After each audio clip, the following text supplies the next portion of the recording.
Употребляете ли вы в пищу молоко? Вот вопрос, отрицательный ответ на который практически невозможен. Все мы млекопитающие. В детстве практически всех вскармливали молоком. Причем даже совершенно понятно каким. Коровьим, не так ли? Исключая молоко собственной матери, это практически единственный вариант. Ну ладно, некоторые покупают для детей козье молоко. Они верят, что им это полезно. Овечье молоко в чистом виде практически ненаходимо, но сыры из овечьего молока в нашем рационе есть. Вспомните что-то еще. Ну, какой-то эрудит вспомнит, что моцареллу готовят из молока буйволиец. Но сколько ее, той моцареллы? Это не говоря уже о том, какая ее часть готовится из обычного коровьего молока. Если она отечественного производства, то вообще вся. Не извольте сомневаться. А ведь у каждого зверя свое молоко, и чье-то может быть нам полезным не меньше, чем коровье. Но коровы захватили на этом рынке монопольное положение. И об альтернативах коровьему молоку мы просто очень мало знаем. Хотя в некоторых регионах планеты такие альтернативы существуют, и коровье молоко не может их вытеснить с тамошних рынков. Сэм Хостетлер, американский фермер, принадлежащий к религиозному течению амишей, это разновидность анабаптизма с довольно строгими правилами жизни, с детства обожал необычных животных. В 9 лет он завел у себя стаю удивительных длиннохвостых кур, сразу несколько десятков. Саму карьеру фермера начал с разведения страусов, уже достаточно признанных поставщиков элитного мяса. Пробовал разводить чуть ли не самое перспективное, но крайне проблемное мясное животное — бегемотов. Даже парочку носорогов прикупил. Ну, это я уже не смогу понять, зачем. Довольно точно назвав себя скотоводом-альтернативщиком, он вполне успешно зарабатывал этим на жизнь почти 3 десятка лет. И вот однажды ему позвонила женщина-врач, которая сказала, что попыталась бы полечить одного из своих пациентов верблюжьим молоком, если бы знала, где его достать. Он сразу почувствовал два привлекательных для себя момента. Во-первых, на это есть спрос, и, во-вторых, это есть не у всех. Вскоре у него уже было стадо из 30 верблюдов, и он по-настоящему ими увлекся. «Просто мне нравятся верблюды. Они не слишком красивы, скорее даже наоборот. Но я их люблю», — объяснял он. Новый продукт надо было рекламировать и продвигать, и в этом процессе выявились очень интересные вещи. Оказалось, что целительные свойства верблюжьего молока прославляли издавна жители Средней Азии и Аравийского полуострова, что пророк Мухаммед рекомендовал единоверцам пить его как природное лекарство, что его называют «белым золотом пустыни». Обнаружились данные о пользе верблюжьего молока при болезни Крона, аутизме, болезни Альцгеймера, диабете.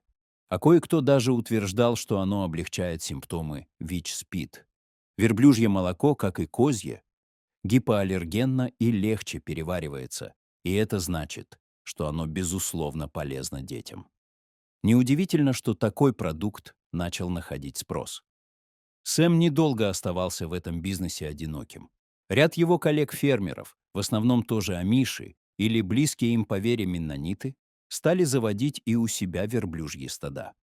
И тут на пути у перспективного бизнеса встало американское законодательство, которому случалось приканчивать и более живучие бизнес-идеи. Что такое? Чем верблюды властям не угодили?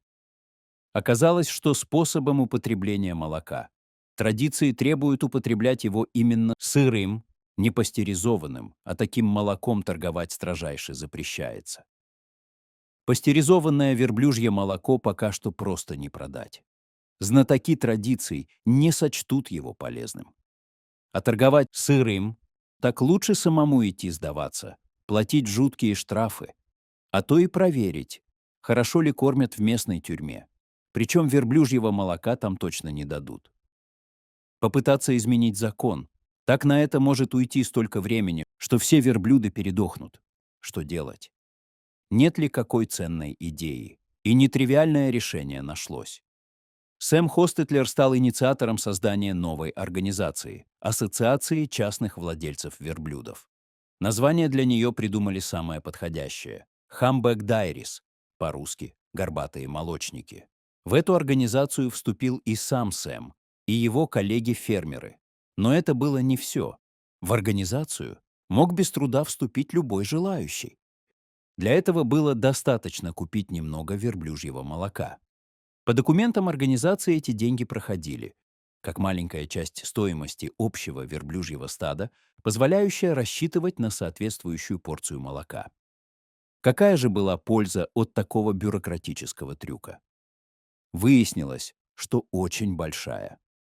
Законы запрещали продавать сырое молоко, это действительно так. Но запретить выпить немного сырого молока, принадлежащего тебе животного, закон и не собирался. Это было можно. Все покупатели становились совладельцами стада верблюдов, которые на совершенно законном основании пьют молоко своих собственных животных. Никаких трений с законом, пей вкусное и полезное молоко, ничего не опасаясь. Новый бизнес, не ощущая противодействия закона, стал быстро развиваться. Ряд фермеров увеличил свои пастбища и стада в разы, а полученный доход обеспечил им вполне комфортное существование. Вскоре в этот бизнес пришел выходец из Саудовской Аравии Валид Абдулвахаб, сам обожающий верблюжье молоко и решивший, что это прекрасный товар для помешанных на здоровом образе жизни американцев.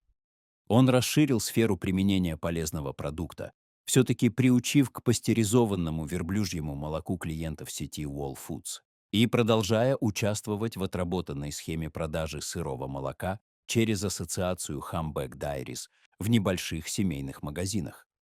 Как мусульманин-суннит находит общий язык с членами протестантских сект?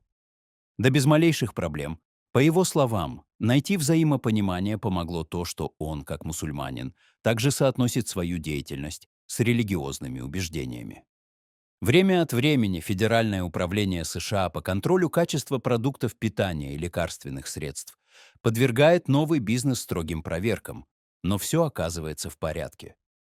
Рынок нетрадиционных видов молока растет, и верблюжье молоко занимает в нем свое вполне заметное место. Если делать полезное дело с умом, этому не способна противостоять даже бюрократия. А вам известно о пользе верблюжьего молока? Напишите в комментариях. Не забудьте подписаться на канал. Мы любим удивлять наших зрителей интересными темами.